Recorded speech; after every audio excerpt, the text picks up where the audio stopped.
Miss Steele, when were you born? February the 2nd, In what year?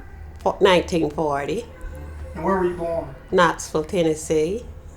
Where did you go to school? High school. It was a small community school right off of Jackson Avenue, and it was on Kentucky Street. And Kentucky Street ran parallel to Jackson Avenue, and that's where I went to elementary school. Where did you go to high school at? Vine Junior. And do you have any siblings? Yes. I have, well, it was six of us, two sons and four daughters. And of course, it's only three of us left now. I have two sisters that's living, but the rest of the family passed on. Well, I really didn't know at that time, but back in the late 40s and early 50s, when the trolleys was running Jackson Avenue, we did not live too far from there, and we would catch the trolley and come to the park and stay all day. Mother would fix a lunch basket, and of course we had chicken and peanut butter and jelly sandwiches and deviled eggs and just a variety of finger foods we would bring and stay all day. And while at the park, if someone else had a big lunch spread, well, we would share with them and they would share with us. It was like a big happy family. And we would leave about 9 or 10 o'clock in the morning, going to Chihuahua Park on the 8th of August, and we would be there all day until dusk. Sometimes we would catch the trolley back, and sometimes we were just so happy and excited, we would walk and talk. Next thing we knew we were at home. Oh, well, they had rides. They had the Ferris wheel. They had the Dodge cars. They had the swings. And then they had the duck pond where you could walk around the pond. And then they had other vendors sitting up where you could just cast your little rod and maybe catch a little duck or a little ball or something, and they would give you a prize for it.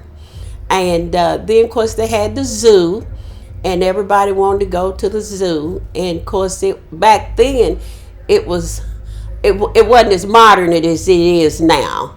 But we thoroughly enjoyed it. It was just a good fellowship for all the communities and people from everywhere. Mechanicsville, Park City, as we call it, which is Burlington, and some people would be from in that area, and we were just one big happy family.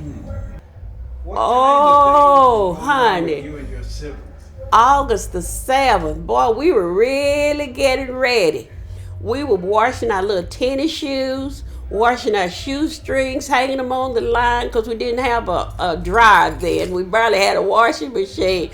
But however, we were washing our little tennis shoes and our little shorts and halter tops, hanging them out to dry. So when we got up on earth, and of course that night, we would take a bath in our big tin tub, of course. And then that 8th of August, oh, we were so excited. It was just like a brand new everything for us.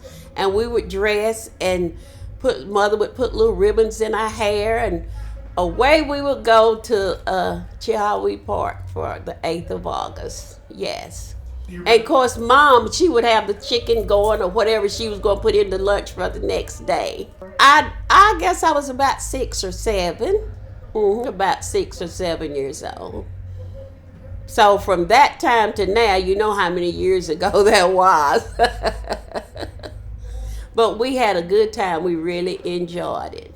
And all the neighbors, if some of the kids would run out of shoe polish, or Griffin white shoe polish is what we use.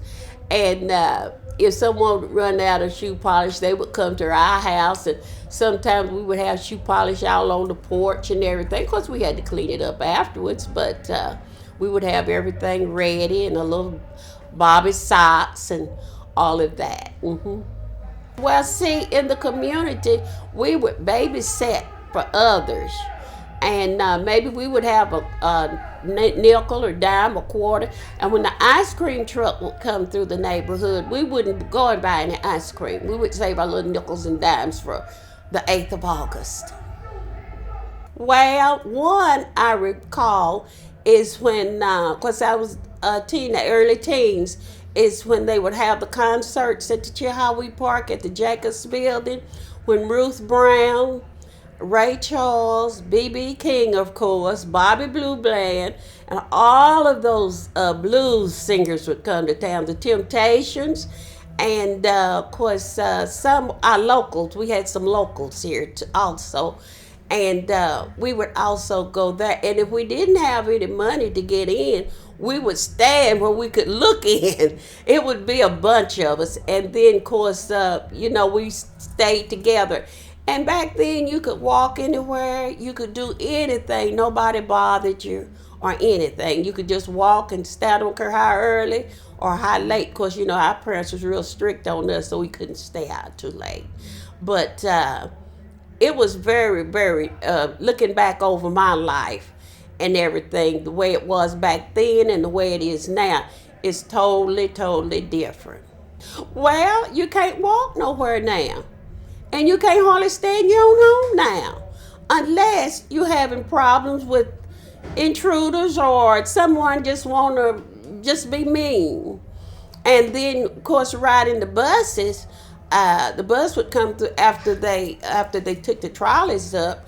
Well, the bus would come through the neighborhood, and you still had to ride on the back of the bus, regardless. And then after so many years went by, they started hiring us as of color to drive the bus. So we came a long ways because we don't, we can still ride the bus, but you don't have to ride in the back of the bus because, see, we're driving the bus now. And that's about as close to the front as you can get. Well, Mount Calvary at 901 Jackson Avenue. That's the church I grew up in. And Reverend M.C.M. Harris was the pastor at that said time. We used to have fish fries over there. My mother, I have a picture of her now, with some of the usher board members, and then some of the people at the church would get together, and those that didn't have proper whatever they needed, they would support. We supported each other. They supported each other. And then, of course, Tabernacle Baptist Church, it was down on Georgia Street. And I went there some, but I didn't go there too often. But my main focus was on Mount Calvary Baptist Church on Jackson Avenue. And of course, it was the old ice company. Back then we did not have refrigerators. We had ice boxes where you had to wait till the iceman brought the ice to go in your refrigerator to keep your food cold. That's the way we kept our food cold. And of course, to have heat to cook your food, we had to make wood. You make a wood through paper and wood. And then you had to wait till the coal man came through to get some coal to keep the fire going. And then we had fire logs for the fireplace, and we kept that going like that to keep warm. And then we also had a little, my dad had made us a little rack where we could just pop us some popcorn, and it would come on the cob, and you just run your hand over it and that was the best popcorn. Oh, I'm very impressed, because see, back then, when we came out here, there was no one talking about how it started before we started coming back in the day. So to know how it started and who was the person that brought it forth and everything, that's really educational. Well, it probably was with my older siblings. They probably did, but by us being the youngest, we just, followed through with whatever they did or said. Well, I think it's keeping the heritage going and recognizing the people that was freed from slavery to set forth this day, the 8th of August, for us for the ones that didn't understand it back when we were growing up. And now that we're older, we understand it. That's why we're trying to take time out to teach the younger generation what is going on. Right before I came out here, this young lady said that was asking different questions, and I was telling her my story that I'm telling you, how we used to ride the trolleys to the Chihuahua Park, and then sometimes we would walk back and all. And she says, "Oh man, I can't believe that." And you all were okay with that? Well, we had to be. We had no other choice. So I'm just glad to be here this many years telling my story about the 8th of August. You mean at the Chihuahua Park? The merry-go-round. Because it wasn't too far from the ground. Because now the Ferris wheel, it was okay. And the Dodge cars, the bumper cars, they called them. And of course, I like to go to the little vendors with the little fishing rod and catch a little fish so you could win a prize. Oh, honey, the corn dogs was, ooh, and the cotton candy. That's the main reason I came, was because of the cotton candy and the dip dogs, the corn dogs. Yes. Mm-hmm. Oh, they had hot dogs. They had ice cream. They had an ice cream maker. Oh, she had chicken. We had bologna sandwiches. We had cheese sandwiches. And we also had good old peanut butter and jelly sandwiches. Mm-hmm. We had fruit, we had bananas, because and we had all kind of cakes and cookies, because our neighbor worked at Swan's Bakery. And he would bring cakes, they might have been seconds or whatever. And he would always bring those home, so we had plenty of those. Mm-hmm. We felt safe at the park, and then in one area they had a swing set where you could go there and swing, and then you could walk up to the zoo. And you just felt comfortable. That was our day. We felt good. We felt good about that day because that was our day. And then nobody bothered us or anything.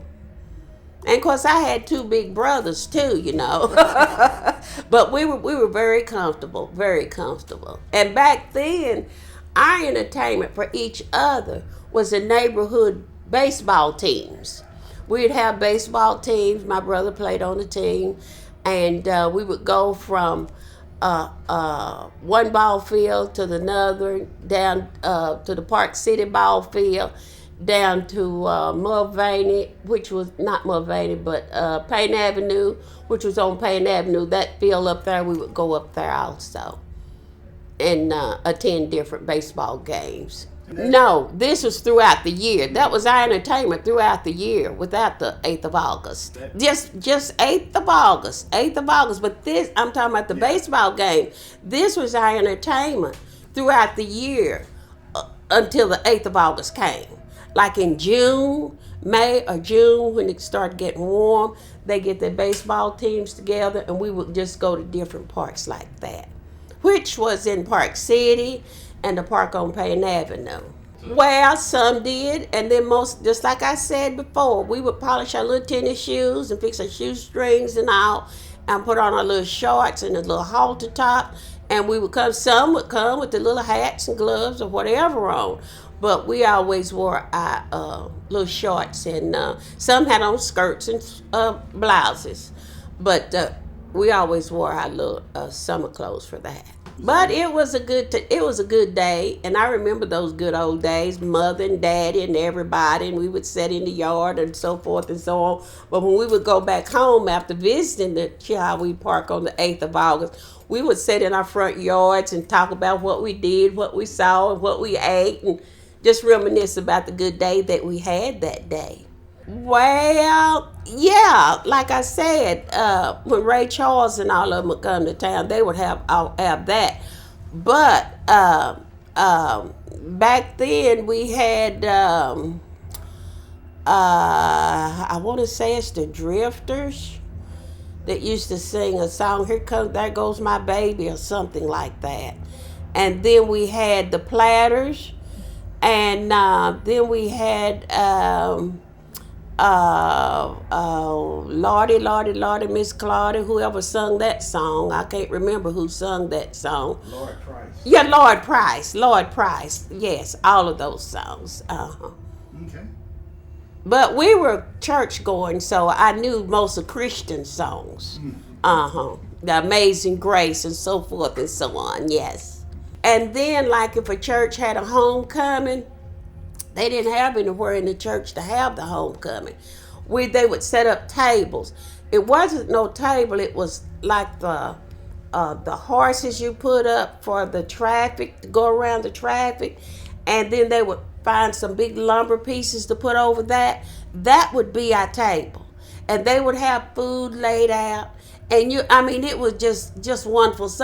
They would just bring some of everything, and we were just one happy family.